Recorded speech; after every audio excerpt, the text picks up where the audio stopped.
ចិត្តខាងចុងចាមនេះដូច្នេះចំណុចហ្នឹងគឺប៉ុណ្ណេះប្រព័ន្ធប្រហែល3ពី4ហ្នឹងហើយនេះគឺកដាលនៃចំណុចហ្នឹងប៉ុន្តែយើងត្រូវដឹងថាខាងលលាក្បាលយើងខាងស្ដាំហ្នឹងវាមិនមែនផតទេវាប៉ោងទេប៉ោងទីអញ្ចឹងគៀមរបស់យើងគឺយើងចាក់វាយត្រេតបែបហ្នឹងហើយយើងប៉ាន់រកនៅច្រមុះជើងសក់ចិញ្ចាមហើយនឹងចង្ការប្រព័ន្ធគ្នាគឺយើងអូសខ្សែបញ្ឆិតដែលរត់កាត់តាមឆ្អឹងថ្ពាល់កាលនោះក៏វារត់ដែរប៉ុន្តែវាបាំងអញ្ចឹងយើងមិនបាច់រកក៏បានដែរគាត់ដឹងថាវារត់កោងទៅក្រោយមកយើងចោលខ្សែពីចុងចិញ្ចាមចុះមកចង្ការហ្នឹងឯងខ្សែពណ៌បៃតងនេះចិញ្ចាមអានេះគឺក្លុកផ្នែករបស់យើងកន្លែងនេះវាឆែកមក plane ទៀតចង្ការលលាលើគឺទៀបមកផងអញ្ចឹងលលានេះគឺចែកជា3 plane ទៀតអានេះបឿក្រោមកនិងកសរសៃកវាជាតិនៅក្នុងនេះអញ្ចឹងយើងចាប់ផ្ដើមសង់ម្ដងមួយជំហានយើងចាប់ផ្ដើមពីរង្វង់យើងធម្មតាហ្នឹងហើយយើងរក x ដែលជាខ្សែ d ចំពាក់កណ្ដាល y ដែលជាខ្សែឈរជាត្រនងមុខ x y មកទៀតយើងចាប់ផ្ដើមបែងចែក1/3ទៅលើនេះកណ្ដាលទៅលើចែកជា3ហ្នឹងនេះហើយកន្លែងចំណិតជើងសក់ចែកជា3បន្លោះមកក្រោមហើយរកទីដែលជាចុងចាមហ្នឹងកុំឲ្យចំពាក់កណ្ដាលយើងជិះមកឆ្វេងបន្តិចដែលពេលនេះគឺវាជា ellipse ហើយនេះគឺកណ្ដាលនៃចំណិតបើតែកុំភ្លេចថាខាងស្ដាំនៃក្បាលរបស់យើងគឺមិនមែនស្មើទេអាហ្នឹងវាកោងនេះហើយយើងឃើញខ្សែទឹកក្រូចនេះដែលជាខ្សែថ្កៀមនឹងឯងវាយបញ្ឆិតត្រេតបន្តិចដូច្នេះយើងបានខ្សែសំខាន់ចិញ្ចើមច្រមុះជើងសក់ចង្ការអញ្ចឹងយើងអូសរកខ្សែត្រេតមួយកាត់ពីចង្ការនេះបិទចឹងហើយយើងអូសកែមនេះទៅកាន់គុំតិចអានោះក៏ឃើញដែរប៉ុន្តែវាបាំងខាងនោះខាងស្ដាំនេះហើយយើងអូសមួយទៀតគឺអូសពីចុងចាមនេះចុះមកចង្ការដែរអូសត្រង់យើងអូសពីចុងចាមខាងនោះមកត្រង់ដែរហើយយើងភ្ជាប់ថ្កៀមមកយើងឆាបយើងជាមួយប្រឡោះដូចយកកបិតមកជោគមកប្រឡោះដែលជាក្លុកសម្រាប់ដាក់ភ្នែកហើយកន្លែងនេះយើងធ្លាក់មកចិត្តទៀតឃើញណាអញ្ចឹងកន្លែងនេះចែកជា plane មួយទៀតមកផ្ទៃទៀតវាដូចថៃកោណថ្ងាសជើងសក់យើងនេះគឺមក plane វាមកចេះទៀតបឿក្រោមកវិជាគឺនៅក្នុងនេះ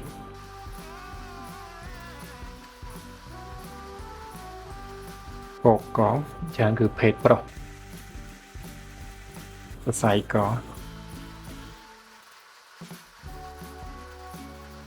ឆ្អឹងស្ទះទ្រូងឆ្អឹងដងកបិត trapezius សាច់ដុំបើកស្មាយើងជើងសក់អញ្ចឹងយើងរកច្រមុះចុះមក plane នេះមកបើច្រមុះខ្ពស់កន្លែងនេះគេចុះបន្តិចយ៉ាង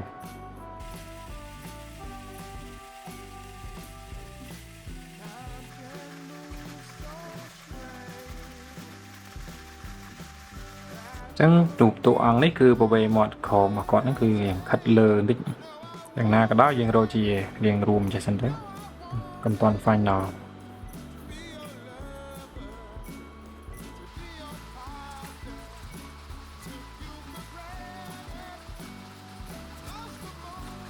យើង refine តម្រងមុខមានកលៈចការបន្តិចកិច្ចការហ្នឹងមាន line 1មួយចេះហើយរៀងប្រែកបន្តិចនេះគឺ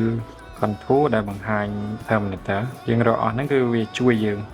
នៅក្នុងការរក form យើងត្រូវ refine ណាលម្អិតលម្អន់ទៅលើរាងសក់ម៉ូតសក់អីហ្នឹងគឺសិតតាកន្លែងជួយឲ្យភាពដូចហ្នឹងគឺកាន់តែស្គាល់អត្តសញ្ញាណមួយទៀតយើងមើលជើងសក់ត្រូវខ្លីទៅវែងវិញនោះគឺយើងយោងទៅតាមលក្ខណៈដើមរបស់គេplan ហ្នឹងគឺជាដំបូងទីគេដែលចាប់ចុងហ្នឹងហើយទៅយើងចាប់ដើមបត់ដូច refine shape ហ្នឹងឲ្យត្រូវស៊ីជាមួយនឹង characteristic របស់តួអង្គហើយទន្ទឹមនឹងក្បែរច្រមុះនេះក៏វាបង្ហាញនៅ Terminator ដែរនឹងឯងជាអ្នកខណ្ឌចែកទៅលើសមោលអញ្ចឹងហើយបានជារូបគេច្រើនប្រើវាយភ្លើងពីចំហៀងរបៀបវាយភ្លើងមានច្រើនយ៉ាងមានវាយពីមុខវាយពីខាង Rembrandt backlight អីចឹងទៅប៉ុន្តែវាយភ្លើងយ៉ាងណាវាសិតតែមានអារម្មណ៍មានសាច់រឿងវាផ្សេងគ្នាដូចរឿងខ្មោចរឿងអីវាយភ្លើងមិនវាយភ្លើងពីក្រោមបើមើលទៅគួរឲ្យខ្លាចហើយយើងសង្កេតមើលដូចច្រមុះខ្ពស់គឺវាគៀកមកខាងថ្ពាល់ខាងណាអញ្ចឹងថ្ពាល់ខាងហ្នឹងយើងត្រូវស្វែងវាកុំឲ្យវែងពេកគូរូបមួយដូចហៅថាដូចហ្នឹងវាមិនតល់តែមិនខុស1 mm scale ត្រូវតែ 100%ទេសំខាន់យើងចាប់ character បានចាប់ form បានទោះបីគូទៅអត់ដូចបែបបិទក៏នៅតែតួអង្គហ្នឹងអត្តសញ្ញាណហ្នឹងដដែលអត់មានខុសទៅណាទេនេះយើងកុំឲ្យវាក្រាស់ពេកស្ដើងបន្តិច ก็ធំពេកយើងយកមកក្នុងវិញនេះធ្វើមិនតែដែនកំណត់ពលឺស្មើយើងដៅវាទុកមុនអញ្ចឹងក៏ងាយស្រួលដែរអញ្ចឹងលក្ខណៈរបស់ស្រមោលបើសិនជាផ្ទៃកោងគឺវា soft game វាអត់ច្បាស់ដាច់ណាត់ទេខាងលើនេះធ្វើមិនតែគឺនៅនេះអញ្ចឹងយើងសង្កេតឃើញទេថារូបគេយើងអោនហើយរូបខ្ញុំគូយ៉ាងងើយបើអោនងើយមានបានដូរលក្ខណៈឬក៏អត្តសញ្ញាណបុគ្គលឯណាដូចមុខយើងអញ្ចឹងយើងអោនក៏នៅតែយើងដែរយើងងើយក៏នៅតែយើងដែរយើងយល់ពី form មិនមែនតែមកឃើញចម្លងមិនឲ្យភ្នែកស្ដាំខ្ពស់ជាងភ្នែកឆ្វេងបន្តិច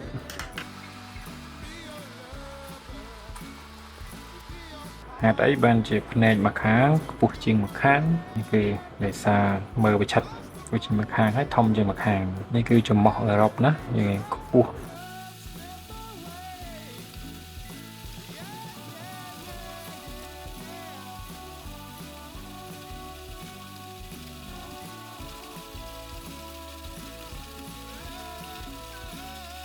អូខេចឹងប៉ុណ្្នឹងទេហើយកុំភ្លេចថារូបដែលដូចវាអត់ចាំបាច់តតែដូចបេះបិទទេអត់បាច់មានន័យថាតតែអត់ខុស1មីលីម៉ែត្រទៅបានរាប់ថារូបនោះដូចទេរូបដែលដូចគឺវាមានទម្រង់រចនាសម្ព័ន្ធដូចគ្នាគម្លាតសមាមាត្រសង្កត់ធ្ងន់ទៅលើ form ដែលជាលក្ខណៈអត្តចរិតរបស់បុគ្គលពិសេសនៅក្នុងរូបមុខដូចនេះមានអ្នកគូដ៏ច្រើនគឺប្រឹងគូដូចនេះគឺប្រឹងចម្លងយកតែហ្មងប៉ុន្តែកាន់ប្រឹងចម្លងកាន់តែអត់ដូចទៅក៏មានដែរចឹងហើយយល់អំពី form របស់វាទោះបីគូទៅមិនដូចគ្នាប៉ុន្តែគឺបុគ្គលនឹងយើងដឹងថាបុគ្គលនឹង